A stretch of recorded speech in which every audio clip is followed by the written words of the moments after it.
عمرك سألت نفسك ليه في أسهم بتيجي عند سعر معين وتضرب فرامل كأن في حيطة سد؟ يا مساء الفل على أصحاب المزاج العالي والقهوة المظبوطة. منور القهوة على صاحب الجميل. شد كرسيك وركز معايا عشان النهاردة هنتكلم عن موضوع مهم: الدعم والمقاومة، أو الأرض والسقف في البورصة. خليني أبدأ معاك بسؤال بسيط جدا من الشارع. تخيل معايا يا عم أحمد صاحب محل البرجر اللي على الناصية. كل ما سعر اللحمة بتاعته بتوصل ل100 جنيه للكيلو بيقف ومش بيطلع أكتر.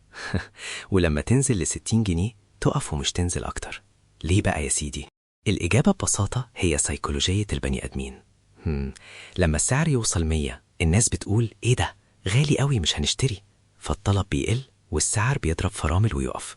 ولما ينزل ل60 الناس تفرح وتقول دي رخيصة قوي فرصة نشتري، فالطلب بيزيد والسعر بيقف. ده بالظبط يا صاحبي فكرة الدعم والمقاومة على الشارت.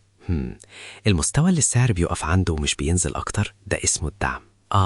ده عامل زي الأرض، السهم بيقع عليها ومش بيعدي تحتها، والمستوى اللي السعر بيوصله ومش بيطلع أكتر ده المقاومة. ده عامل زي السقف، السهم بيوصله ومش بيعدي فوقه. خد مثال تاني من حياتنا عشان تثبت. تخيل شقة في مدينة نصر، بقالها سنين الشقة دي مش بتتباع بأقل من 2 مليون. وبرضه مش بتتباع بأكتر من 3 مليون. ال2 مليون دي هي الدعم أو الأرض، وال3 مليون دي المقاومة أو السقف. السهم بالظبط كده. طب إزاي تعرف الدعم والمقاومة في البورصة؟ بسيطة جدا، افتح الشارت وبص كويس. دور على سعر واقف عنده السهم أكتر من مرة ومش نزل تحته، ده الدعم. ودور على سعر واقف عنده السهم أكتر من مرة ومش طلع فوقه، دي المقاومة. نطبق ده على سهم زي البنك التجاري الدولي كومي. تلاقيه كل ما يوصل 70 جنيه يقف ويرجع يطلع، وكل ما يوصل 90 ياخد خبطة في السقف ويرجع ينزل. 70 ده الدعم، 90 دي المقاومة.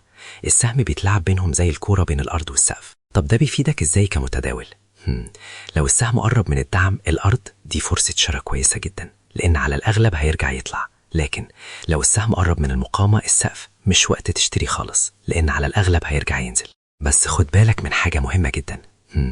أحيانا السقف ده بيتكسر، السعر بيعدي المقاومة لفوق بأخبار إيجابية، ولما ده يحصل السقف القديم بيتحول لأرض جديدة، المقاومة بتتحول لدعم.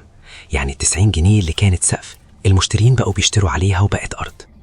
عشان كده لو عايز تفهم أكتر وتاخد مصادر مجانية تتعلم منها التحليل الفني، اكتب كلمة سقف في الكومنتات وهبعت لك رسالة فيها كل التفاصيل. دلوقتي انت عارف الأرض والسقف، بس السؤال: السهم بيتحرك بشكل عشوائي ولا في اتجاه معين؟ اشرب آخر بق في قهوتك واستناني الحلقة الجاية، لأن ورا كل كتاب حكاية. سلام يا صاحبي الجميل.